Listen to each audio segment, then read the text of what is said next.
Welcome everyone to another exciting episode of Eco-Friendly Travel. I'm Emma, and today we're diving into the world of sustainable tourism. David, what does eco-friendly travel mean to you?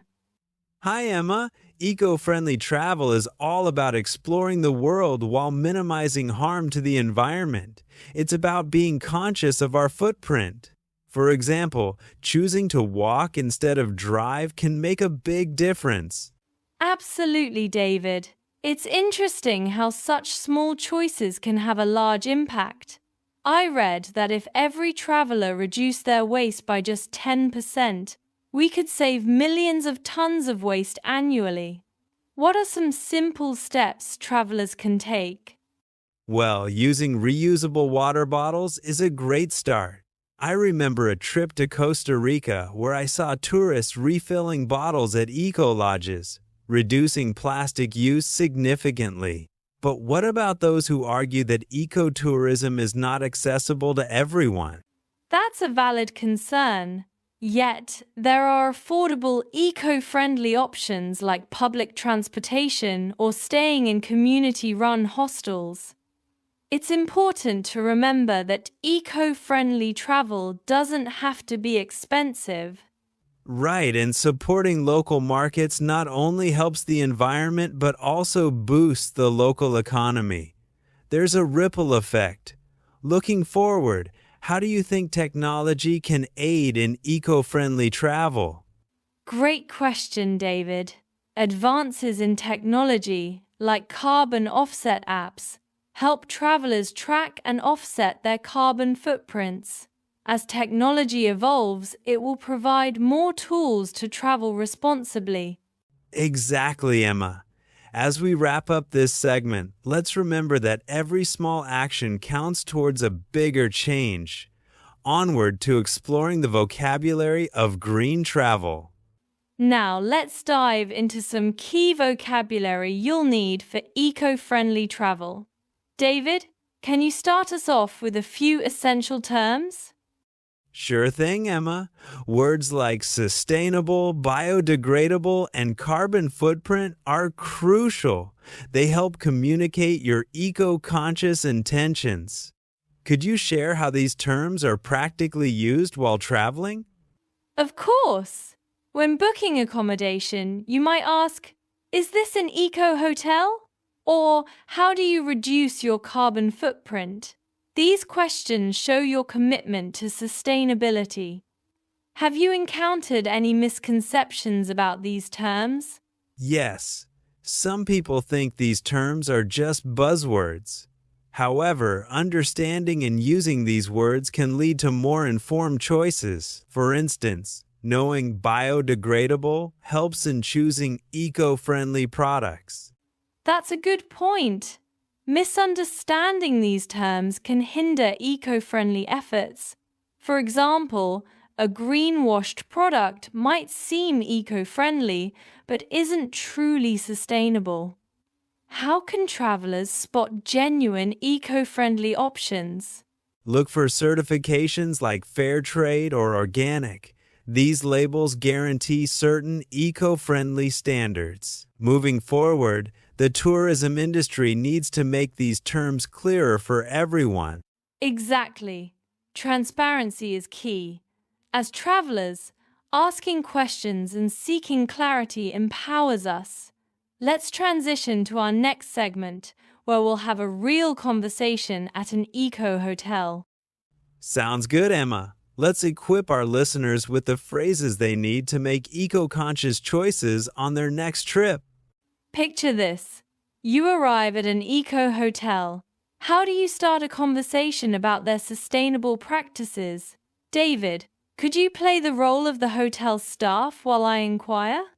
Absolutely, Emma. Good morning. How can I assist you today? Good morning. I'm curious about your eco-friendly initiatives. Do you have any specific practices in place to reduce environmental impact? Yes, we use solar panels to generate electricity and offer organic toiletries. We also have a robust recycling system. How important is this to you when choosing accommodation? It's very important.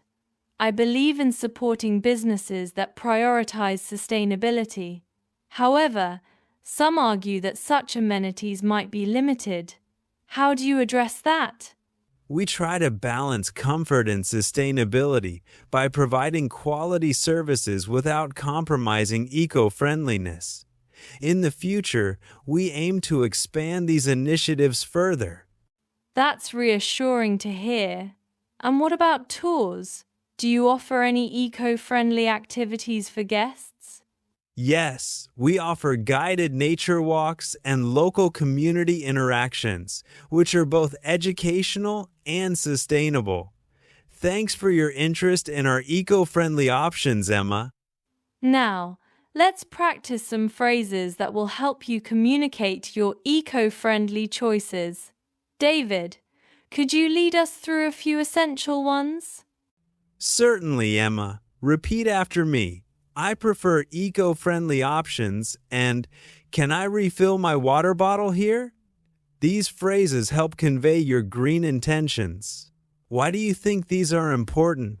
They show you care about the planet and encourage others to do the same.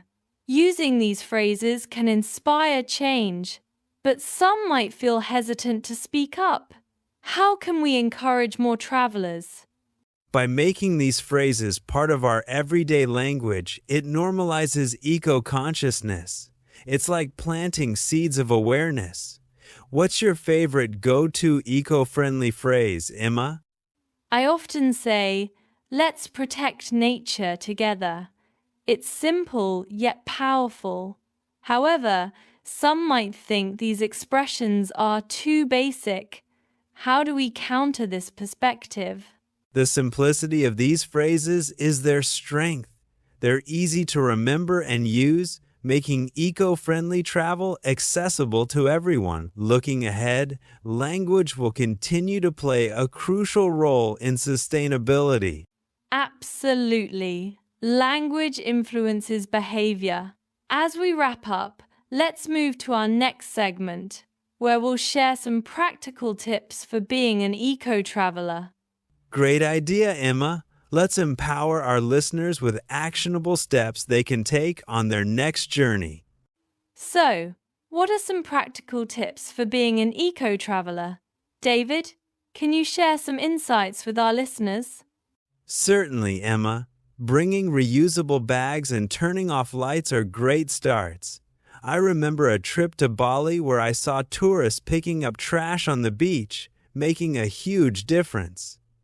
That's inspiring. But some might argue that such individual actions are too small to matter. How do you respond to that? Every small action accumulates into a larger impact. If everyone did their part, we could significantly reduce waste. Looking ahead, community-driven initiatives could enhance these efforts. Exactly. Collective action is powerful. Another tip is to support local businesses, which not only helps the economy, but also reduces carbon footprints. What other forward-thinking strategies can travelers adopt? Opting for sustainable transportation, like trains or buses, is effective. As more people choose these options, the demand for sustainable travel will increase, prompting industry-wide changes. Right. It's all about creating a ripple effect. As we wrap up this segment, let's prepare for our mini story practice to illustrate these ideas in action. Perfect, Emma. Real-life stories often resonate more deeply, so let's inspire our listeners with a tale of responsible travel. Let's listen to a short story about eco-friendly travel. David, could you narrate a tale that highlights responsible tourism? Of course, Emma. Meet Anna, who traveled to Thailand. She stayed at an eco-hotel, joined nature walks, and used reusable bottles. Her mindful choices made her journey memorable. How does this story resonate with you? It's a great example of how small actions collectively make a big impact.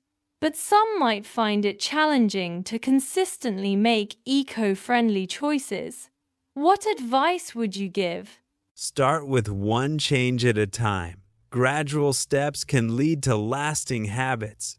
As travelers become more conscious, they influence others, creating a culture of sustainability. That's insightful, David. Anna's story shows how enjoyable responsible travel can be. Looking forward, how can storytelling further promote eco-friendly travel? Storytelling personalizes the message, making it relatable and impactful. As more stories are shared, they inspire broader community engagement in sustainable practices. Exactly. Stories are powerful. They connect us and motivate change. As we conclude, let's recap today's key takeaways for our listeners. Great idea, Emma. Let's ensure our listeners leave equipped and inspired to make their travels greener and more fulfilling. All right, that's all for this episode. Thanks for listening, and we'll catch you next time. Bye-bye.